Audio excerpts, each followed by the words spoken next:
Hi, my name is Junho Oh and I'm a CCP student. I will be presenting about cyberterrorism, which is part of my group's team presentation about internet security. In my agenda, I will be talking about the definition of cyberterrorism, examples of cyberterrorism, and ways to prevent cyberterrorism.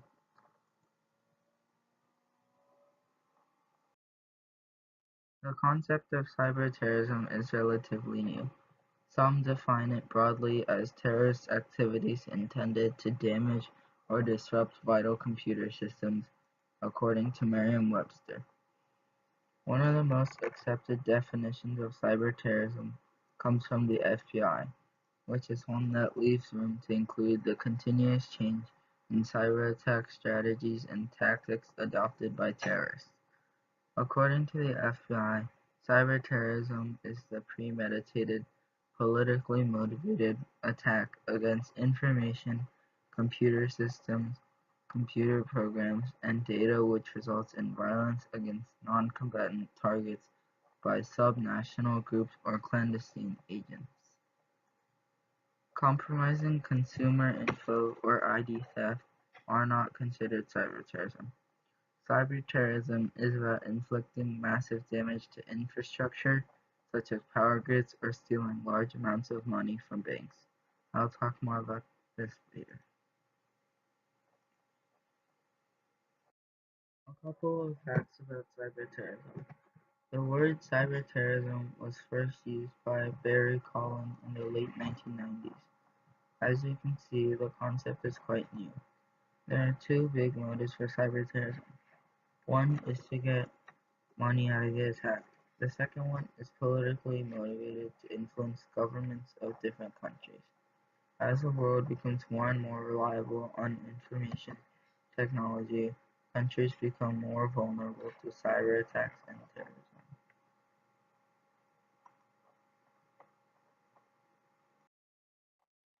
There are many instances of cyber terrorism and the numbers are growing, but here are just a few examples. A famous example that we all have heard of is the cyber attack on Sony Entertainment by North Koreans. The attack happened right before the release of the movie The Interview, where two reporters plot to murder the North Korean dictator. Sony employees were locked out of their computer, there was a Red Skull image on their screens, and embarrassing emails were leaked to the public, as well as unreleased movies.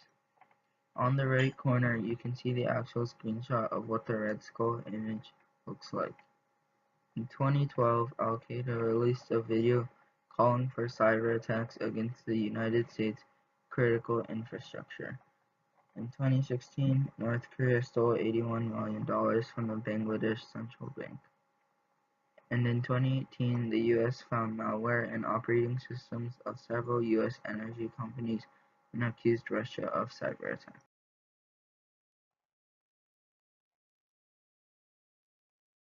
So what can we do to prevent cyber terrorism?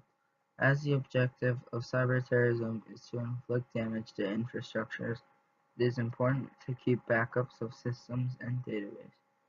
It is also important to strengthen surveillance and to tighten cybercrime laws. Also, we should develop technology to detect intrusions to systems such as better encryption methods. So to summarize, cyberterrorism is activities to inflict damage motivated by financial or political objectives using information technology. The attacks are usually on banks, stock market, energy grid, hospitals, and is becoming an extreme threat to countries. We should focus on preventing cyberterrorism as it can cause massive destruction. Hi everyone, this is Esther. My presentation is about hacking, and we are going to talk about what is hacking, who is a hacker, why do hackers hack, type of hacking, advantages of hacking, disadvantages of hacking, and in conclusion. So what is hacking? Hacking is the act of finding the possible entry point that exit into a computer system or a computer network and finding entry into them. So if we ask who is a hacker can be somebody who just go into your computer or network system to do anything they want without your notice. It can also be an unauthorized person who is in to steal your information like your bank card, your password, and your internet informations. The purpose of hacking. Some people can use hacking as a fun making. They can also use it as show off. Hackers hack other system securities. They just want to notify you that they are through. They also want to steal important information. They can break into your system to find out important information.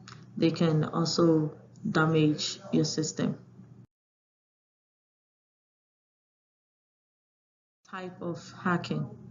We have website hacking, we have ethnic hacking, we have email hacking, network hacking, online banking hacking, password hacking, and computer hacking.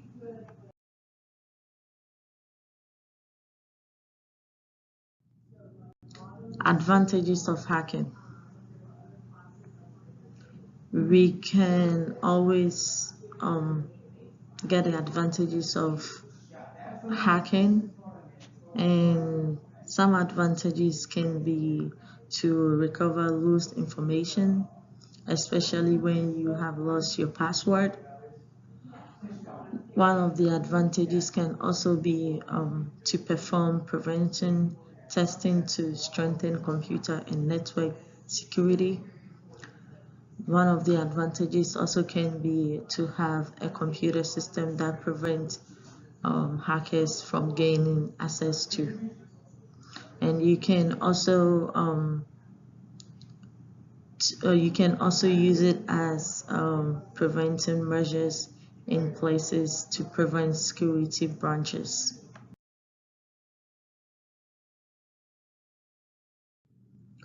Some of the advantages can be denial of service attack, privacy violation, unauthorized system access on private information, malicious attack on a system, and massive system breach.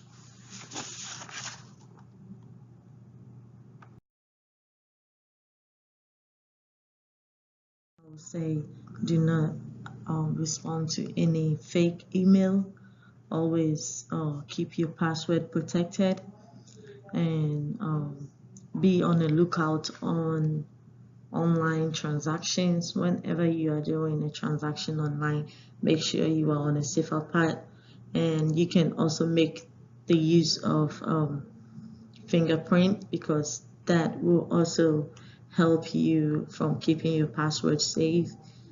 And also, whenever you are on a system, look if it has HTTPS or it has a lock on the website. And this is my website. Good day.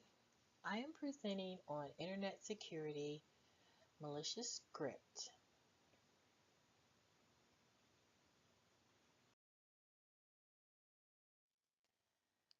I will define malicious script. I will give examples of malicious script, as well as how to avoid malicious script in everyday life.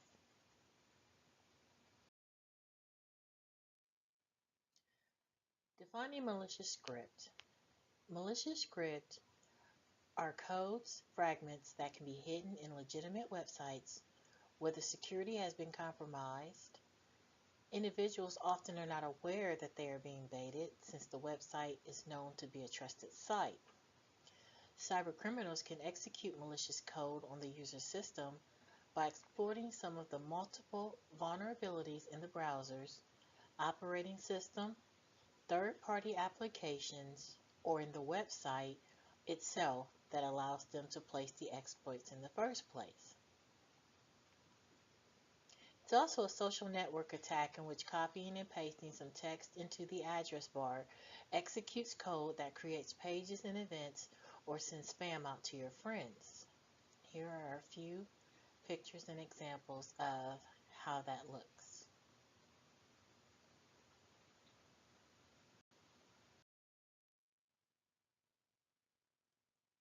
Malicious scripts have been used by cybercriminals for years to spread threats like Trojans, ransomware, and bots. Trojans allow the remote attackers to perform various malicious activities on the compromised machine. That cute little pic of the most adorable puppy you've ever seen? Think twice before clicking on it. It could be a trick.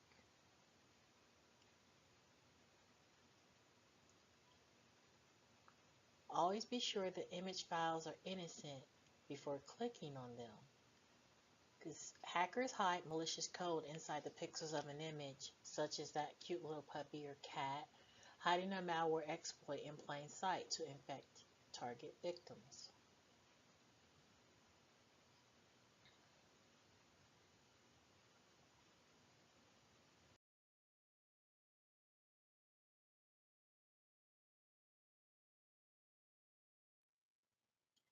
Here are some of the things that you want to do to avoid malicious script. Firstly, update. You want to update the operating system or applications most vulnerable to these types of attacks. Next, you want to secure your system. Having a security system capable of detecting malicious script. Then you want to employ static analysis. Adding static analysis to your software development lifecycle to review your code for the presence of malicious script. And most importantly, and above all else, you want to think before you click.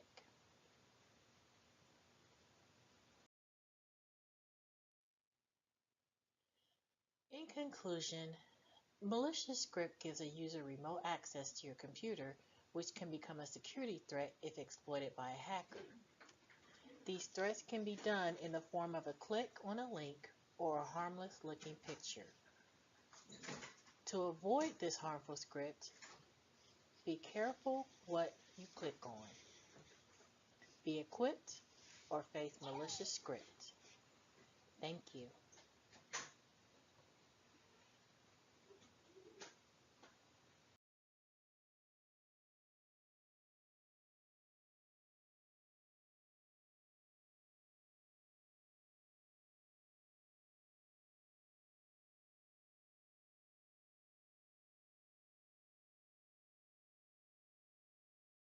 Hello, my name is Suzanne Pettigrew, and my PowerPoint presentation will be on identity theft.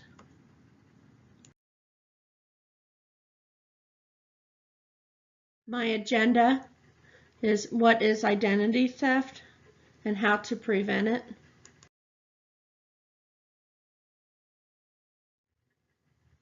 What is identity theft? Approximately 15 million United States residents have their identities used fraudulently each year, with financial losses totaling upward of $50 billion. On a case-by-case basis, that means approximately 7% of all adults have their identities misused, with each instance resulting in approximately $3,500 in losses. Close to 100 million additional Americans have their personal identifying information placed at risk of identity theft each year when records maintained in government and corporate databases are lost or stolen. These alarming statistics demonstrate identity theft may be the most frequent, costly, and pervasive crime in the United States.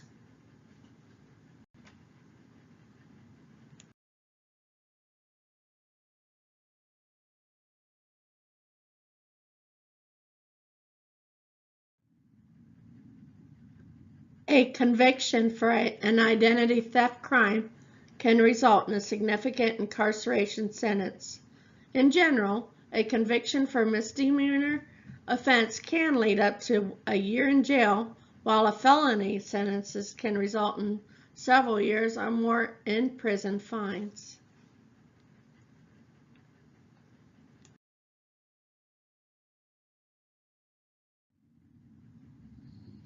Let's go over a few things on how to prevent identity theft.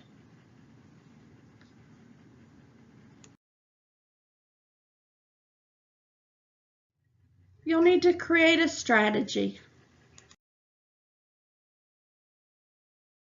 Check your credit report.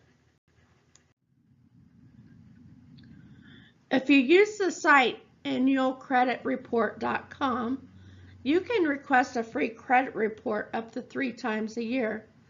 There are three different credit reporting companies: Equifax, Experian, and TransUnion. So I would suggest using a different company each time you request a report. It's really nice to request a report because not only can you see if fraudulent activity is going on, if somebody's using your social security number to get accounts or credit cards or whatever, but you can also check your credit score. Your credit score is very important. The higher it is, the better it is to get a house or a car or get another credit card and go shopping. Your credit score is very important.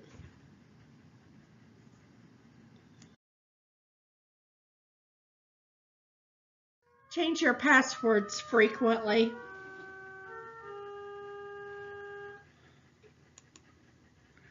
Use upper and lowercase letters.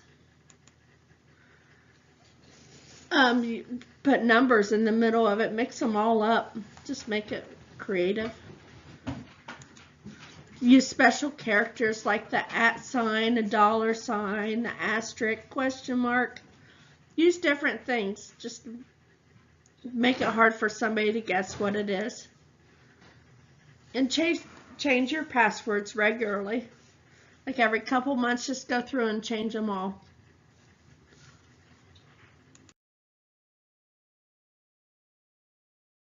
Pay attention to your billing cycles.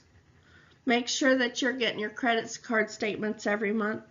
They can get a hold of your credit card number and change your address so that you don't even know what they're charging on your account. And it could be a couple months, credit card company starts calling you and you say, why haven't you paid this bill?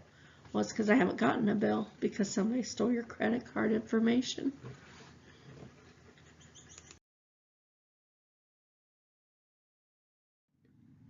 This is the end of our presentation for class, and we hope that you've enjoyed it. Thank you.